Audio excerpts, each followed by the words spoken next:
Okay. Well, anyways, yeah, I wanted to have this conversation because I think we are in agreement essentially on, religion and stuff like that. But there is, in my opinion, there is a far greater threat to democracy, science, and liberalism than the religious right.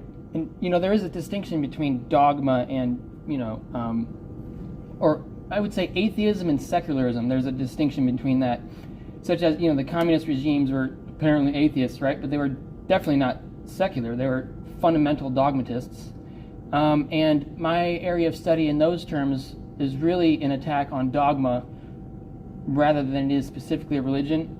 Well, as I understand it, the Russians tried briefly to impose atheism, and instead Stalin decided to recruit the Russian Orthodox Church to promote communism, and it was through statism. Yep. Yeah. Totalitarian statism. So yeah, so they basically just replaced religion with a political ideology. Oh, absolutely. Whereas yeah. Secularism. What? Oh no, yeah, keep going. Yep. I was going to say that the difference between atheism, I have to go with the basic definition. So atheism is just the lack of theism, and secularism is, of course, when your policies are not necessarily religious. I mean, they come from a non-religious perspective or reason. I often say that if you cite religion as your sole motive for any action or policy, then you have not yet given a reason. Absolutely. So there must be something other than religion to inspire that. I think the point I would make then is really that you can be an atheist, but also not secular, and that is where I'm coming from in terms of I would call the neo-Marxist invasion of the new left, which is really happened in the 60s. And the reason why I bring it up is because it is just as, if not more, hostile to science and liberalism as the religious right. And I think it would be interesting if, because you're in Texas, right? Yeah. Yeah, I would think that most of the people in Texas are right-wingers. So there's not much of this phenomena that I'm talking about as really and in the United States in general, we don't really have a left. Not, Europe has a left. We don't really have that here. Well, yeah, we have. Well, classical liberalism is, I think, the term they would use. Classical liberalism, however, is not left. No, it's not. It's neither, really, right? It's just the need for incrementalism, rationality, and individualism. And the argument I've been making in terms of this phenomena, which is the radical left. There is a radical left in the United States, and it all goes back to what scholars call critical theory, which is to explain it in terms that don't involve a course on the subject.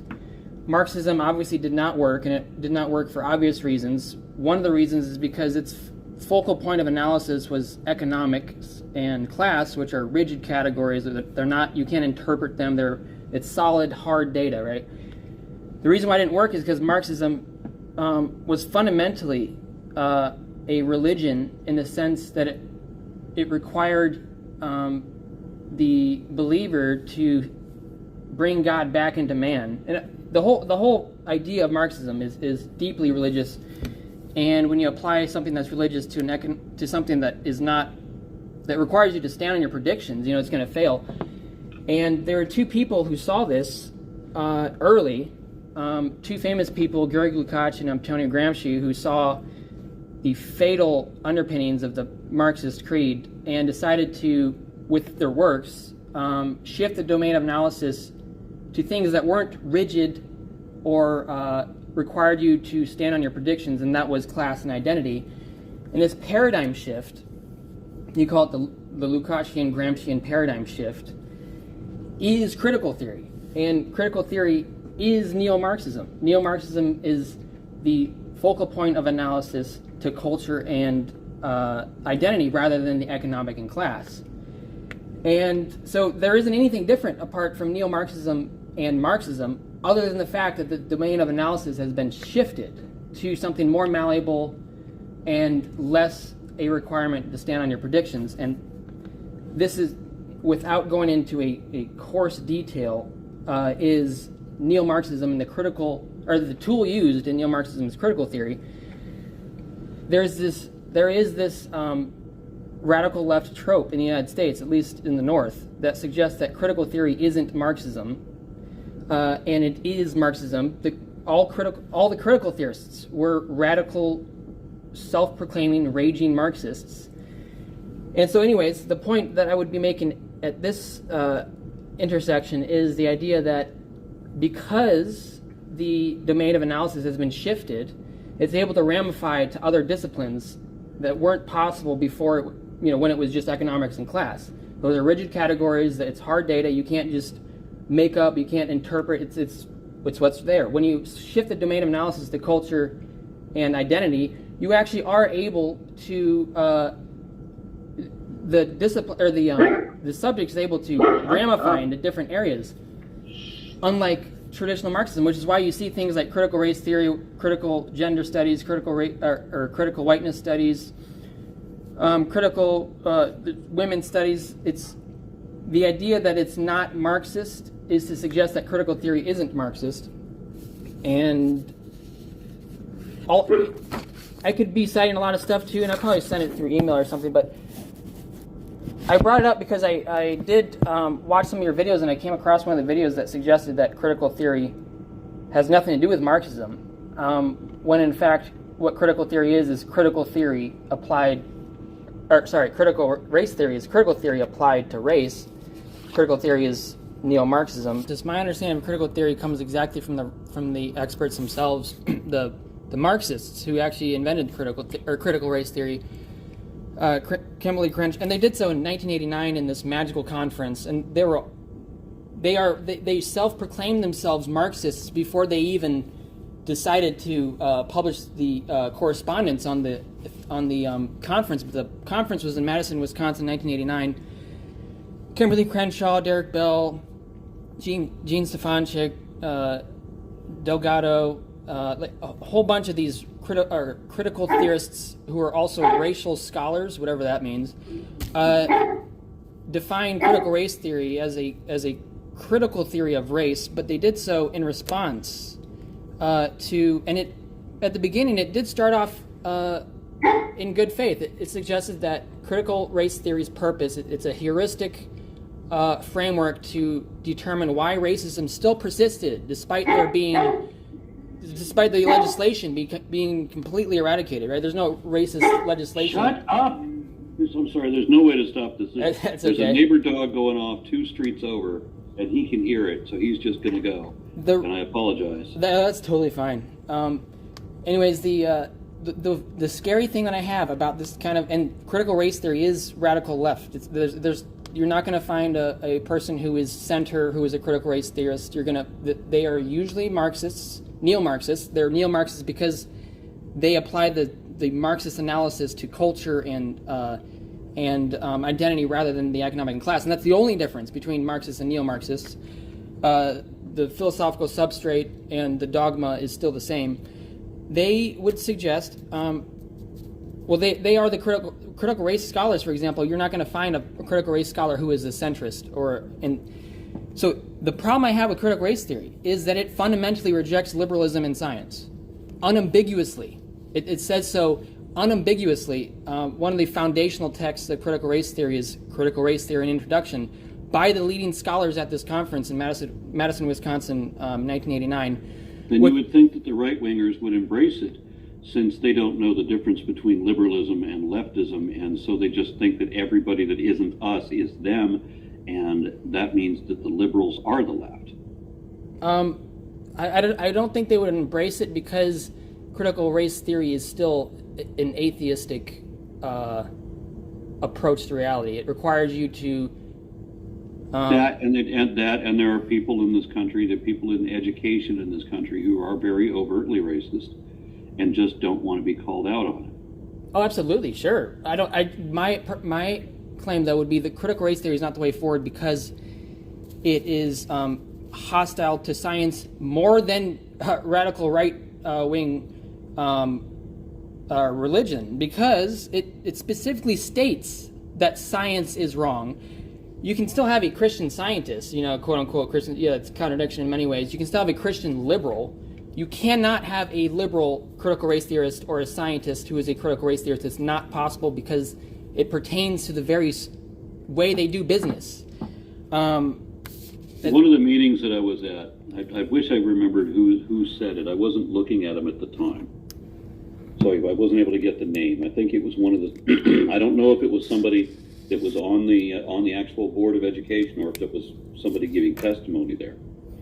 But somebody on the microphone said these words, and they just dug into me because it perfectly summarized what the Board of Education was doing.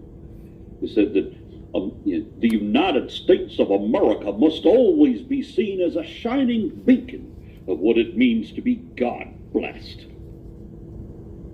And that explanation was given in response to why are we censoring out the plight of indigenous people, the plight of the blacks after slavery and so forth. Huh. The whole civil rights movement. We're not going to talk about that because it's potentially embarrassing, and we have to maintain this position that America has bounty because we're blessed by God, and we will only be blessed by God so long as we serve God. So, well, there's a similarity right there. Critical race theorists hate the civil rights movement as much as the radical right. There's I can quote from the foundational text, Critical Race Theory, an introduction by Gene Svanjik, Richard Delgado, who were the archangels at the Magical Conference in 1989. Virtually all critical race theory is marked by a deep discontent with liberalism, a system of civil rights legislation, and activism characterized by incrementalism. It is deeply marked by discontents also with a faith in the legal system and hope for progress. This is part one of Critique of Liberalism, Critical Race Theory, an introduction. The reason why they don't like incrementalism. And if you have, can you name an academic theory that has an activist dimension? It's not possible.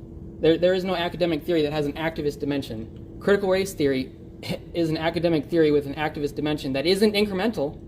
If it's an activist dimension that isn't incremental, it's by definition revolutionary. It seeks to flip society on its head.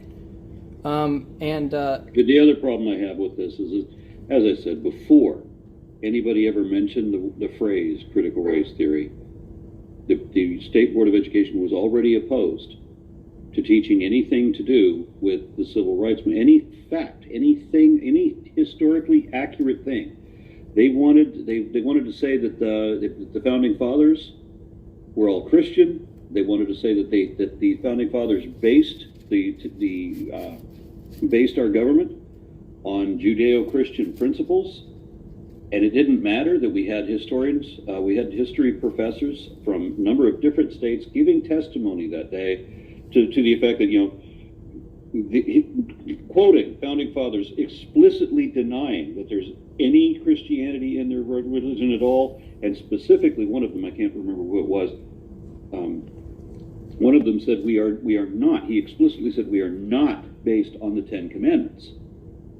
But the Board of Education doesn't care. They are beholden to American exceptionalism. That's what they're going to stick to.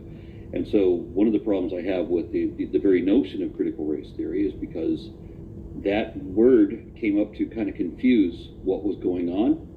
So that it's kind of like how I hear. I've never heard the word George Soros except from radical right who assume that he is the motivation or sponsor behind everything I do. Really? Is that what they said? I hear it a lot. That George Soros is supposedly behind everything that's treated as insidious somehow. Or if it's not just him, then it's Jews. The Jews are behind everything that they describe as evil. Why is it evil? Well, because it's not right-wing Christian. Yep. And this is interesting because this conversation is interesting to have because you are on an entirely different side of the United States with a completely immerse different ideological environment. I guess then where we could find common ground is really just suggesting that things that are explicitly anti-science and anti-liberalism are a problem. I would agree. Would you at least agree with that? Of course. Critical race theory is anti-science and anti-liberal by definition. You say so. I don't know anything about it, so I can't make a judgment. All I know is, like I said, you hear these words that are brought up. They conjure labels. And nobody even knows what the meaning of the label is anymore, with just the way that it's spelled out. Like Fox News frequently repeats the phrase radical leftist, because you can't have. Hold on a second, I've got to take this call. Give me just a second. Okay. Hello? I'm chatting with somebody right now, but what's going on? Okay.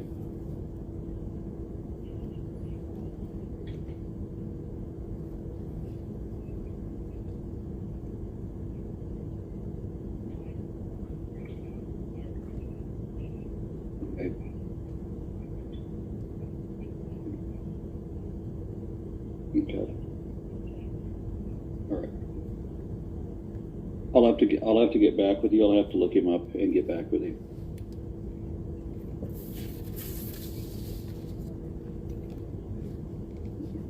Okay. No problem. All right. Thank you. Bye. So you do mention radical leftists, and that is kind of like the scapegoat that they go to in terms of. Yeah, it's for everything. And supposedly I'm a radical leftist. Well, what makes me radical? Well, if you're not a right-winger, then you're a radical leftist. Joe Biden, according to them, is a radical leftist. They are correct, though, in saying that there is a movement of radical leftists that have infiltrated the universities. This is kind of like what I hear about Satanism, too. You have two satanic organizations, the Church of Satan and you have the Satanic Temple, both of which are entirely atheist. Yep. Now, you've got maybe 40 people in the United States that are theistic Satanists. You don't have thousands. You have 40. But those are the ones that everybody thinks represent Satanism. Oh, true, So, yeah. Well, that's... I'm sure there's a radical leftist out there somewhere. I'm sure that there's, just like there's a theistic Satanist out there somewhere. I would make the argument, though, that radical leftism is not a fringe phenomenon, and it's not like I get the facts for this actually come from the leftists themselves. They proclaim this. There's a guy named Isaac Gottesman who wrote an extremely highly cited comprehensive analysis of the New Left phenomenon, and the very first sentence of the introduction, he asked the question, where did all the radicals of the 60s go? And he's asking the question, he's quoting Paul Buhle, who is another eminent scholar who's also a Marxist. I mean, Isaac Gottesman is also a Marxist too. I also get accused of being a Marxist all the time by people who don't even know what Marxist is. Again, anybody that's not right-wing, because I'm also accused of being communist. Yeah, well, no, the only people who would be accusing you of that is the radical right. When that's all there are. So in Texas, that's true. Yeah. If you go up to the north, that's just, and in my country, practically everybody at every level of state and federal government in this country, until very recently, was extreme right, and I mean extreme right. So it's a little bit laughable that they would say somebody as moderate, a right-winger. Joe Biden is on the right of the political compass, but they call him a radical leftist. If you're only slightly moderate, so that you're not an extreme right, well, now you're an extreme leftist, according to them. Well, so classical liberals in the United States used to be considered centrists, but now because the political spectrum has shifted so far to the left, they are radical. According to the left, we've shifted so far to the right. Maybe in Texas, but I mean... No. The United States, as a whole, has shifted so far to the right that the rest of the world, especially like Europe, recognizes you don't even have a left anymore. Everything is extreme right. So that what would be like Bernie Sanders, for example, in Europe would be more centrist. Well, I think that's actually false when you look at where the radical leftists have gone, and the answer to that is to the universities, and that's according to Isaac Gottesman, who is he's not a right winger, he is a self-proclaiming Marxist. He's also a scholar, and he is suggesting that there was this shift, there was this postmodern neo-Marxist invasion in the 1960s. Herbert Marcuse was the father of the New Left, and you can look up New Left. The New Left is the most prominent force in America right now. And it's a radicalized form of the left that was pushed forward by Herbert Marcuse, who wrote a paper called Repressive Tolerance, which is the most. Did you see my video on the left, right, and wrong? I'm not sure. No, I'm not. Yeah, it's one of those where Dennis Prager and I forget who the other guys were. They're talking about the radical left, and that's basically anybody that isn't on the radical right. That is for the right wingers, yes. Yeah, that's how they summarize it. And so in that, there was an article that I wrote on that showed illustrations showing how far the political shift has been in the United States so far to the right.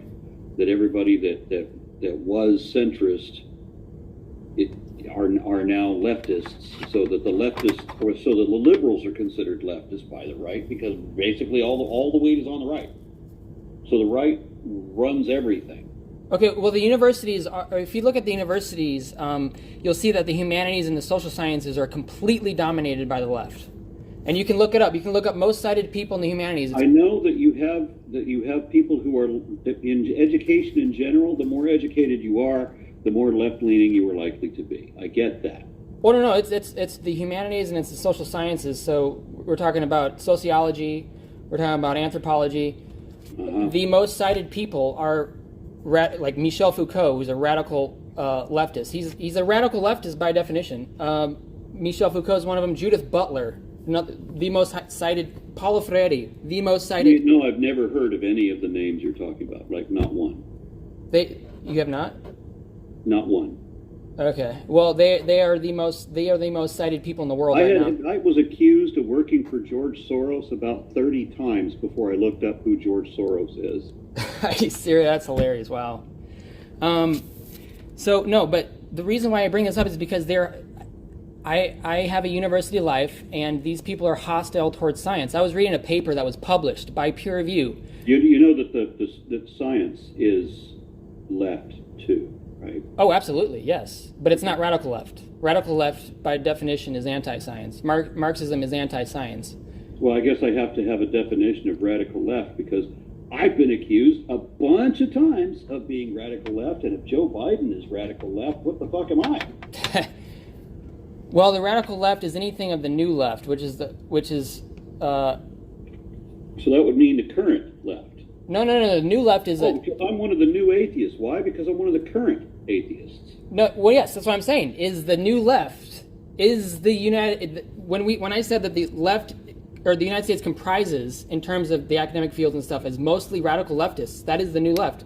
And if you look up new left on the internet, the first thing you read are radical left. It is a form of neo-Marxism that was pushed by Herbert Marcuse into the United States. And it's the reason why most cited people in the universities, like citation count, are radical leftists, and it's not like they're not. I mean, so you mentioned that in the humanities, and you mentioned anthropology. So my degree is in anthropology. So again, I guess because I'm a current leftist, that makes me the new left, and because I have a degree in anthropology, that makes me a radical left. Now, I would not say that you're part of the new left. The current left is not considered the new left. Well, I'm one of the new atheists because I'm one of the current atheists. The new left has a specific. If people much older than me are still considered new atheists, then why wouldn't I be?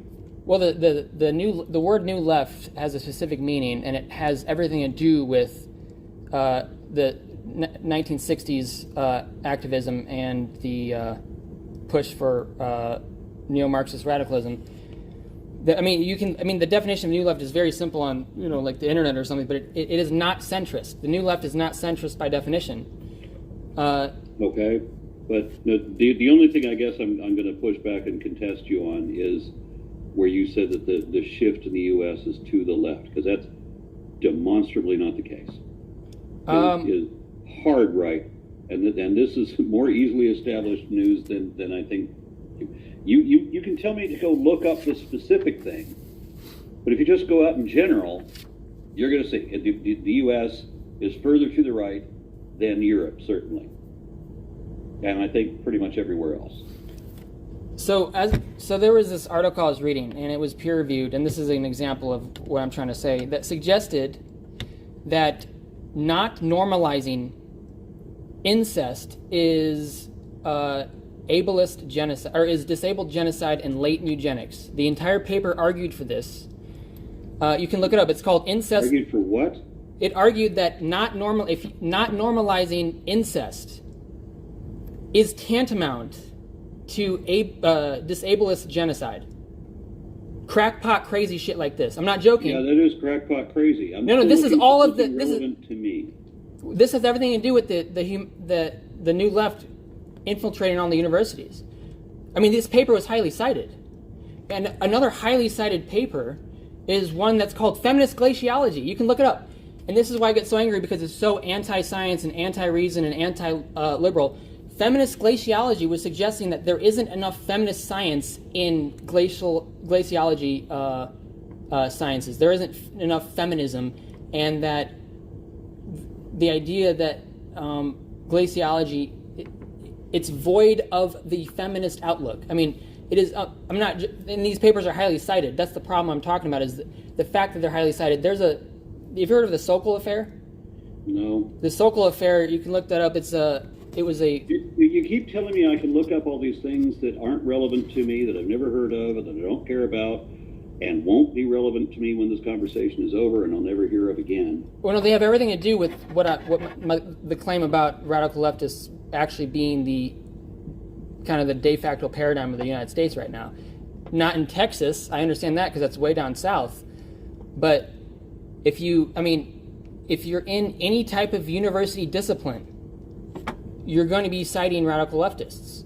And a perfect example of this invasion is the Sokol affair, which is highly praised by people like Steven Pinker and Richard Dawkins, and highly praised. And what they did with Sokol, Sokal. What Alan Sokal did was he published a fake paper into the humanities literature, and it got published. And then after it got published, he announced that it was fake, and it caused huge controversy. This sparked what was called the Grievance Affair, which was a big collection of papers that were published, all fake papers, but implementing the radical leftist postmodern neo-Marxist language. And they got published. Also, the Sokol affair, or the Grievance Affair, was highly praised by people like Richard Dawkins and Sam Harris and Steven Pinker. It shows where the United States is at in terms of politics. Yes, maybe not in Texas. Or anywhere in the U.S., just in the U.S. in general, the shift has been to the right. We are further to the right in our politics than most other countries, and certainly more than Europe. Okay, well, I would need to see literature on that, because I have literature that suggests the complete opposite, and it's literature that's been highly cited. The Sokol affair is famous. If you're interested in academic, Washington Post, America's. United States shifted to the right. America's shift to the right in 2021. Worst news for her. Blah blah blah. And here's one that says the myth of America's shift to the right. So let me look at that one. Richard Dawkins has a podcast. Or no, sorry, not Richard Dawkins. It was Sam Harris who has a podcast, who explains this phenomena in brief detail, and he's talking to the famous linguist John McWhorter, who also is extremely prominent on the Great Courses. But he talks about wokeism as a religion, and that's another one I hear that's what is it? A dog whistle label. Because I get accused of wokeism, but nobody can tell me what wokeism is. So what the fuck is woke? Oh, well, woke was essentially coined by Paul Freire. The people who are using the label for me, on me, can't define what the label means. Probably not, no. Isaac Gottesman I wonder why all the, if you just If you don't Google a specific thing, I guess looking for a specific answer, then why does everything say that America shifted to the left? Why do studies and show charts and graphs that I'm looking at now that talk about America's shift to the right? Okay, I'm unaware of any studies suggesting that America is shifting to the right. In fact, the complete contrary. It's not shifting, shifted radically to the right, to the extreme right, much further than Europe. Huh. So we don't even have a left anymore. It's so interesting because it's weird because I have a completely different approach and understanding of the phenomenon. That the new left is a thing, and the new left is radical, period. There's I'm sure the new left is a thing, just like theistic Satanists are a thing. No. They are. The new left is not a fringe phenomenon. It is engulfing. The United States right wing, the schema of right wing extremism in the United States, right wing terrorism in the United States, which by the way is statistically on the rise, so that the vast majority of all gun violence in the last 5 years, the terrorist actions, let's just summarize this: terrorist attacks have been by right wing Christian extremists. Oh, absolutely, almost every single time. It is a fact that the bulk of all social sciences and humanities scholars are radical right-wing or radical leftists. It is a fact that in education, the more educated you are, the more left you tend to be. Well, I'll take that. And I know that in universities, they do tend to be more left. And the right gets really upset about that left people exist. And if you're left at all, then you're radical, according even to the news media. But there is in this country. Yes, but there is Fox News is not a Texas news organization. It's a radical right. I would agree with that. It's a radical right. I'm not a big fan of Fox at all in terms of anything that they have to say. But and OAN and One America and everything my mother listens to. Oh yeah. There is no such thing as the radical left, not in the terminology of radical right-wingers. And that's what I'm talking about. And that is not a fringe phenomenon. Surveying the landscape of the American far right, historian with 25 years expertise in domestic terrorism, right-wing extremism in the United States. Yeah, and they're just the base of U.S. politics has shifted to the right. And I don't mean recently. I mean over decades. We've gone further and further and further to the right. Okay. I think that much of this has everything to do with your experience being in Texas. I don't think and Fox News and America One and OAN and all of these are not Texas organizations. And I get the same thing when you go to Arizona politics. Same thing. When I went to Idaho, I don't think I've ever seen anywhere more right wing than Idaho. Now in Boise, people are sane. Get outside of Boise, and all I hear about is heavily armed terrorist groups, American Christian right-wing extremist terrorist groups that were supposed to be confronting us on our National Day of Prayer. I'm kind of impressed that they didn't show up. All right, what are the statistics in terms of who's being voted in office and things like that? Well, until Trump kind of like fucked everything for everybody on January 6th, our country was almost over with. We were about to become a right-wing authoritarian dictatorship. Well, like in terms of right-wing, absolutely right-wing. Because there is a very large populace of left-leaning people elected to office, and it's not because right-wingers elected them. Wait, where is a high populace? You know, every single president in my lifetime, and I'm 60. I was born during Kennedy. Every president in my lifetime has been on the right of the political compass, the authoritarian right. Yeah, except for Obama. Including Obama. I'm not sure how he's every president. How is he? Obama is definitely right-wing. And how is that? Again, look it up. Look up the political compass. Find a half a dozen articles placing him in the political compass based on whatever studies. He ends up on the right, along with Biden and Hillary. Okay. Maybe Hillary. I'd have to look into that. Every president in my lifetime. Bernie Sanders was the first left-wing candidate in my lifetime. Okay. I think that definitions then are what really comes down to what left and what right means. In that article that I suggested to you before, Left, Right, and Wrong, I put in it's probably not posted there anymore. No, I put links to it.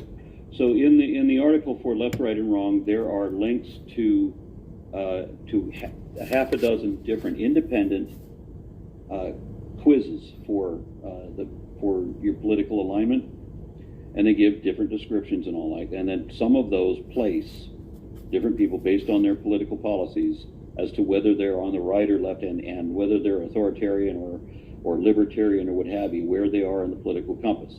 And there's going to be some variance. Some of them place Bernie a little bit more left than he should be, and some of them place Obama more left than he should be, but he's still on the right. Okay, how would you define radical left then? I don't have a definition for radical left, because for me, the radical left is anybody that isn't radical right. No, according to all the news that my family watched. According to radical right-wingers, yeah. But there is the ones in charge of everything. There is in terms of the entire government in Texas, in Idaho, in Arizona, the entire government in Florida, the whole government, right wing. Oh no, sure, but in terms of being a centrist or a person concerned with truth, there is something there is a factual reality to something that's called radical left. It's not a. Okay, I'm sure there is for that, but the way that it is applied, I hear, and I have to tell you how irritating it is for me to hear this all the fucking time, because I've taken all these different quizzes. I identify as left not for any other reason than I took a bunch of these quizzes, and then my policies are all universally recognized as left-wing policies.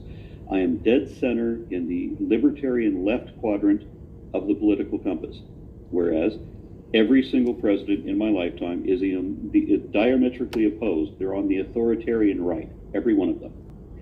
But if you are anywhere, if you're close to that line, the center line, if you're close to it, or if you're on the left of it, or if you're even on the right and close to it, you are considered a radical leftist by our popular news media.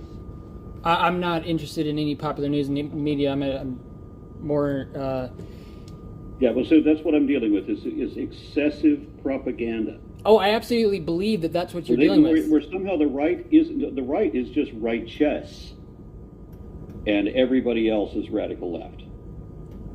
And nobody even talks about authoritarian versus libertarian, because nobody knows what the fuck libertarian means anymore, because the Libertarian Party is exclusively right-wing, and they don't know. Oh, absolutely. I would still have to say that if you're not considering anything that the radical right has to say, and you're a centrist or you're a liberal, because when I mean radical right or radical left, I don't mean liberals. I don't mean, radical right-wingers can say that's not what the reality is. The facts don't line up with that. There is a radical left, and they're not liberal. And they're, the reason why I brought this up is because you also have you have a hostility towards people who express things that are anti-science and anti-reason. And when you look at this political spectrum, the radical right or the radical left, they are both anti-reason and anti-science, unambiguously. It's not even in question. Radical leftists have the philosophies like postmodernism, which is extremely hostile to science and reason more than religion is. It suggests that science is simply just a white way of knowing, and that language does not terminate at reality, it terminates at more language, thus it is therefore a matter of power. And this is Michel Foucault, the most cited person in the universities. And this should matter to people who are trying to gauge in on what is going on to the universities, because it's actually the universities that are being affected horribly. And publishing garbage that is anti-science, anti-liberal, anti-reason, so it goes along the lines of something like this. The social imposition of your victim category happens along a deterministic line. We can all agree with that. It happens along a deterministic... You're a victim category? What is that? So if you're black, for example, if you're homosexual, if you're disabled, right? These are victim categories. And the social imposition of that victim category does happen along a deterministic trajectory. You don't get to choose your color. You don't get to choose necessarily if you're what sexual orientation you are. This happens along a deterministic trajectory. Therefore, what? Right. I put a link in the chat. Sure. All right, for something from Pew Research that shows how Congress has shifted to the right over the last few decades. The only article that said that they hadn't shifted to the right was from 1986. Everything else says yes, it has. So let's just summarize. I'm pro-science, and we know that the right in general, conservatives in general, are anti-science. Yes. So we know that the universities, whether they're radical or not, they're leaning left. And everybody that is pro-science is also leaning left. But not... Right? But they're not... If you're talking about leftists who suggest that the way forward is postmodernism, and postmodernism is a radical left philosophy. I said the proponents of education, the proponents of science lean left, right? Science is only a fraction of the university. The answer to my question, is that a yes or is that a no? In terms of science, yes, they're usually left. Thank you. So proponents of science are on the left, and the opponents of science are on the right. Would you suggest that sociology is a science? I have problems with this because I got big benefit from every class that I took, even the classes that I thought were completely unnecessary for me, except for sociology. Okay, so do you believe it's a science, maybe? I know it's the only class I didn't enjoy. Okay. It is... everything else I found more value in, and sociology I didn't. I mean, I'm not terribly interested in philosophy. Mm-hmm. Would you consider... But philosophy was infinitely more interesting and appealing than sociology. Okay, absolutely. I raised the question because in many respects it is a science, but it's actually completely dominated by postmodern neo-Marxists, and it's not like who hate science. It's not like it's not even an estimation. It's actually factual truth. And this is... Do you think gender studies is a science, for example, which is a leftist endeavor of study? Gender studies? Yes. Do they study gender? They study gender through a postmodern lens. Yes. Does everybody? Does it have to be a postmodern lens? I mean, yes. Because if you're studying, what would be the alternative? To study gender from an 18th century lens? No. Pre and post neuroendocrinology is the alternative. Pre and post neuroendocrinology? Endocrinology, which is the study of hormones and how the hormones manifest tissue and stuff like that. Okay. Does this also encompass the genetic peculiarities where it's not just clearly XX and XY? Yes. There's embryology and things where like that. You get like 3 X's and a Y and so forth? Sure. I mentioned gender studies because gender studies is a course that you can find at every institution in America, and it is anti-science. It is so implicit that it is... So it does not say that it's anti-science? Not in the English language.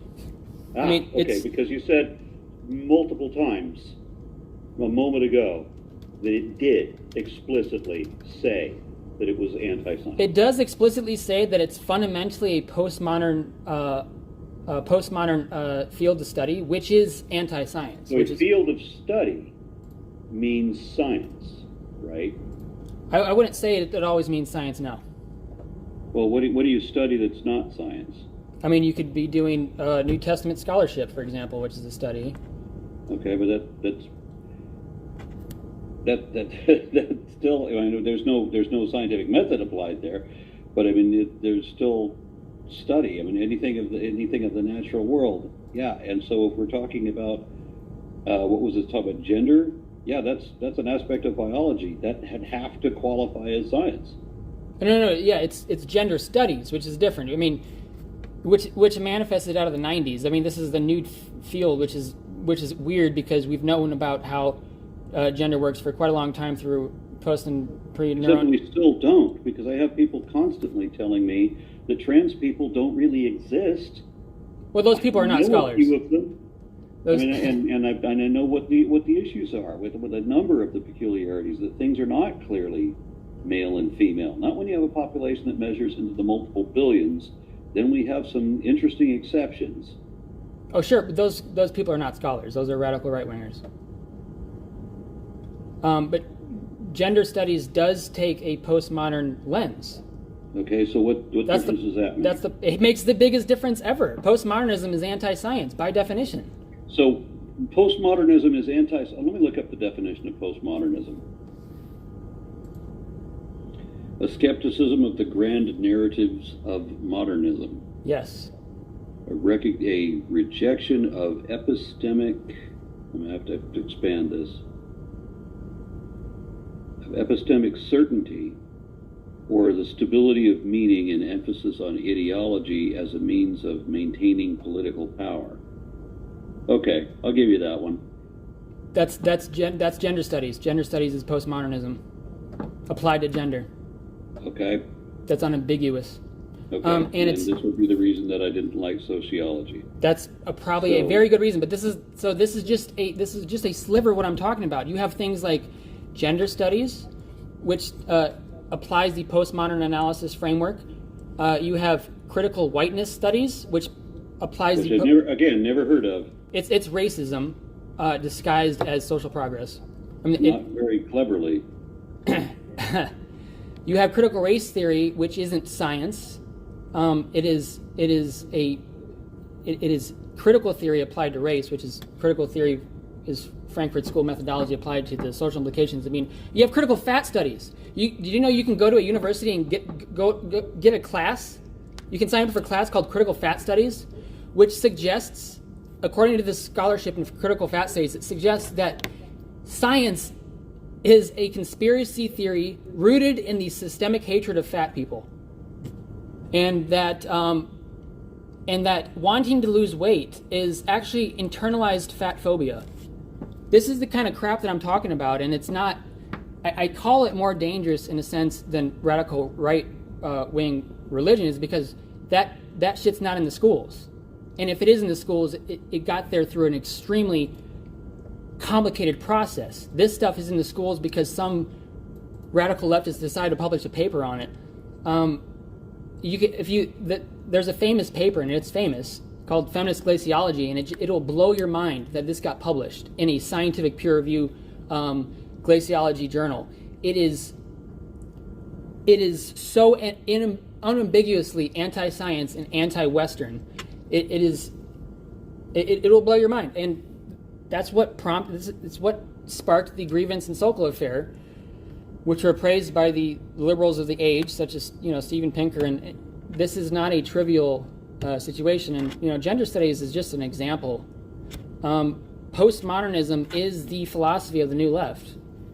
The most cited people at universities are, I mean, you can also do your own research. Is Michel Foucault and Jacques Derrida, Butler, and like it used to be prior to the 60s. It used to be people like Franz Boas and Leonard de Saussure and Shakespeare. It used to be these people, before the 60s. When the 60s came, nope.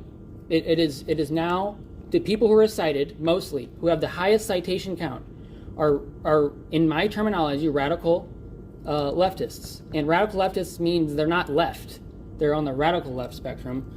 And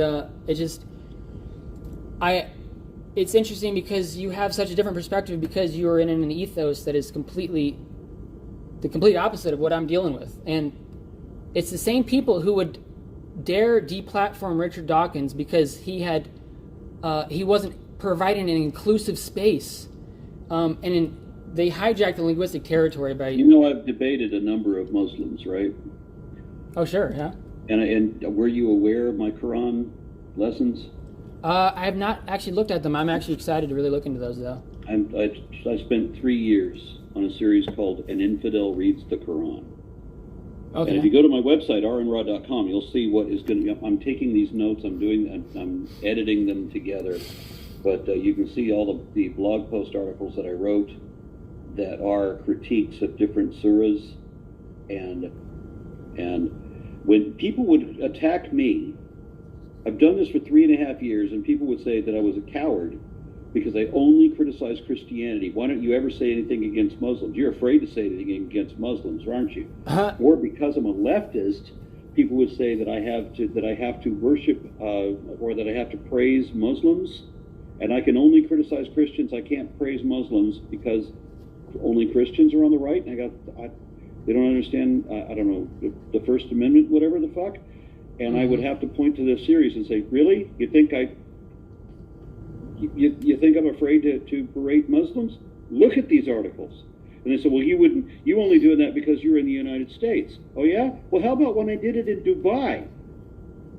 What's the criticism now? Yeah, that's dangerous stuff there. Wow, yeah, it's pretty awesome. So there is, I'm sure you've heard of the word inclusion, and it's a word that didn't exist in the manner that it exists today prior to the 1960s. I think it was like the late 1950s is when they systematized the word into a leftist framework. But so I don't like the reactionary labels and categorizations. I try to be very careful about those sorts of things.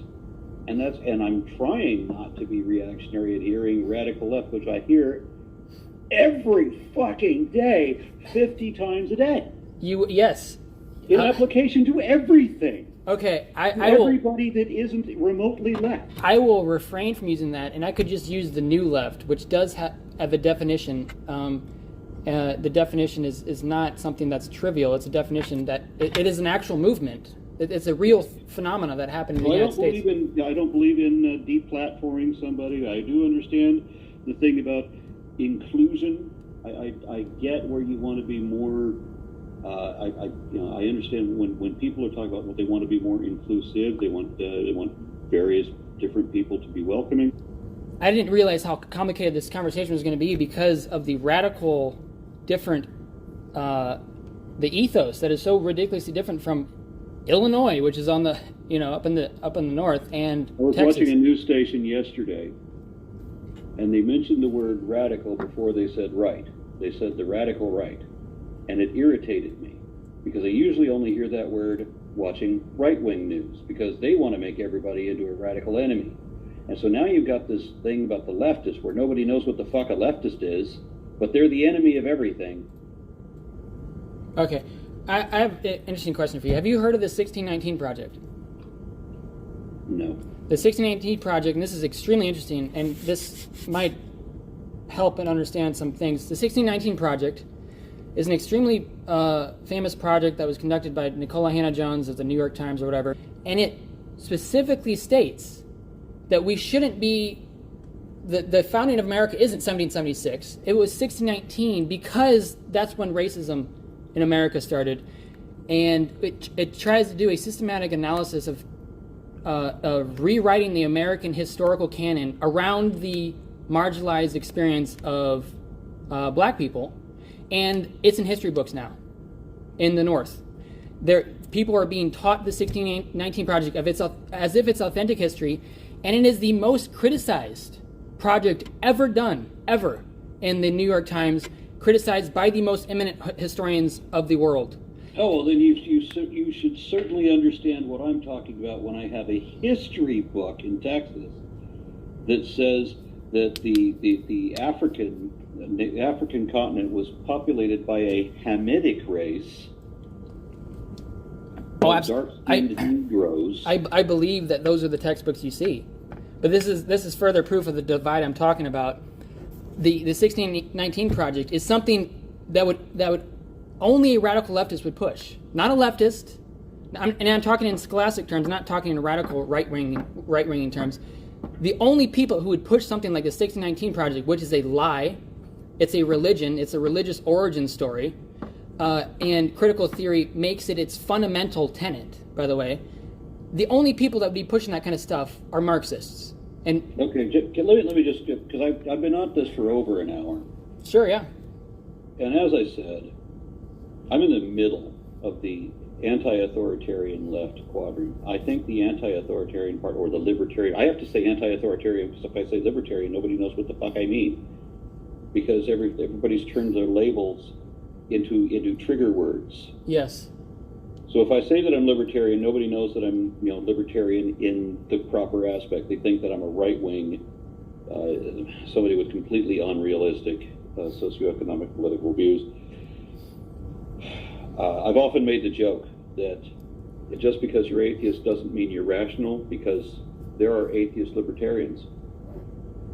Oh, absolutely, yeah. Yeah, so I mean, I like to make that joke because I just have very little respect for libertarians in a face-to-face discussion of their politics. Uh-huh.